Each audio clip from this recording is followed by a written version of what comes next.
ഇനി ആർക്കൊരു ബുദ്ധിമുട്ടുണ്ടാക്കാതെ മുന്നോട്ട് പോകണമെന്ന് ഞങ്ങളുടെ ആഗ്രഹം. സ്വയം മറന്ന് ജീവിച്ച് ഒരിക്കലും ഞങ്ങൾ ഞങ്ങളുടെ ലൈഫ് കുളവാക്കുന്നില്ല. എതിർത്തവരുടെയൊക്കെ മുമ്പിൽ തലയോർത്ത് നിൽക്കാവുന്നൊരു പൊസിഷനിലേക്ക് ഞങ്ങൾ എത്തിയിരിക്കും. എൻ്റെ ഫ്രണ്ട്സ് ഉടനെ ഞങ്ങളെ കൂട്ടിക്കൊണ്ടുപോകാൻ വരും. ബാക്കി കാര്യങ്ങളൊക്കെ തുരുത്തിലെത്തിയതിനു ശേഷം ആലോചിച്ച് തീരുമാനിക്കാമെന്നാണ് വിചാരിക്കുന്നത്. മഞ്ചാടിയെ വീണ്ടും നീ തുരുത്തിലേക്ക് കൂട്ടിക്കൊണ്ടു പോവാണോ? ദേ, മണ്ടത്തിലൊന്നും കാണിക്കില്ലേ ജീവ. പോലീസ് സ്റ്റേഷനിൽ വെച്ചേ അനന്തമാഷെ നിങ്ങളെ തുറന്നു വിടാൻ പറഞ്ഞിട്ടുള്ളൂ. ബാക്കിയുള്ളവരൊക്കെ പുറത്തൊരു അവസരത്തിന് വേണ്ടി കാത്തു നിൽക്കുക.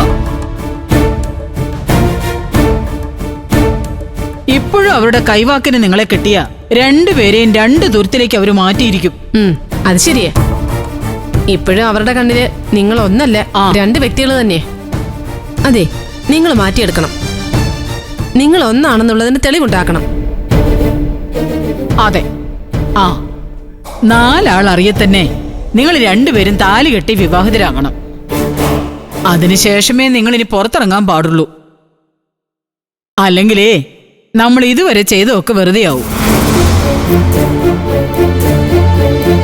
അതൊക്കെ ഇവര് മാത്രം വിചാരിച്ചാൽ നടക്കുന്ന കാര്യമാണോ അമ്മേ? തുരുത്തിലുള്ളവർ തന്നെ ഇവരുടെ താലികെട്ട് നടത്തി കൊടുക്കുമായിരിക്കും. നമ്മൾ ഇവരെ സുരക്ഷിതമായിട്ട് അവിടെ എത്തിച്ചാ പോരെ? അതുകൊണ്ടൊന്നും ഒരു കാര്യവും ഇന്ദ്ര.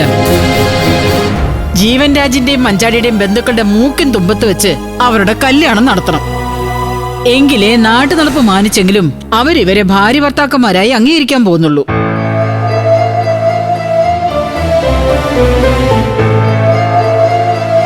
ഇവര് പിന്നെ ഇനി എങ്ങനെ ജീവിക്കുന്നുള്ളത് വേറെ കാര്യം. പക്ഷെ ഇവർക്ക് ഇനി ഒരുമിച്ച് മുമ്പോട്ട് പോകണമെങ്കിൽ ഒരു താലിയുടെ ബലം ഉണ്ടായേ തീരൂ. നിങ്ങളെല്ലാരും പറഞ്ഞത് ശരിയാ. ആരുടെയും മുന്നിൽ ചോദ്യം ചെയ്യപ്പെടാതെ ഞങ്ങൾക്കിനി മുന്നോട്ട് പോകാൻ കഴിയണമെങ്കിൽ അതേ വഴിയുള്ളൂ. ഞങ്ങളുടെ താലികെട്ട് ആന്റിക്ക് നടത്തി തരാൻ പറ്റും.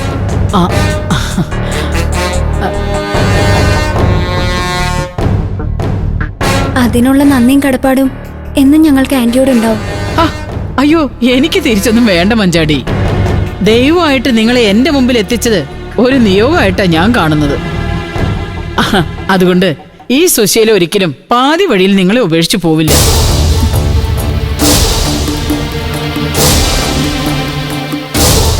രണ്ട് ദിവസത്തിനകം ഈ നാട് മുഴുവൻ അറിയേ നിങ്ങളുടെ താലികെട്ട് ചടങ്ങ് ഞാൻ നടത്തിത്തരും. എന്തു വില കൊടുത്തും ഞാൻ നടത്തിത്തരും.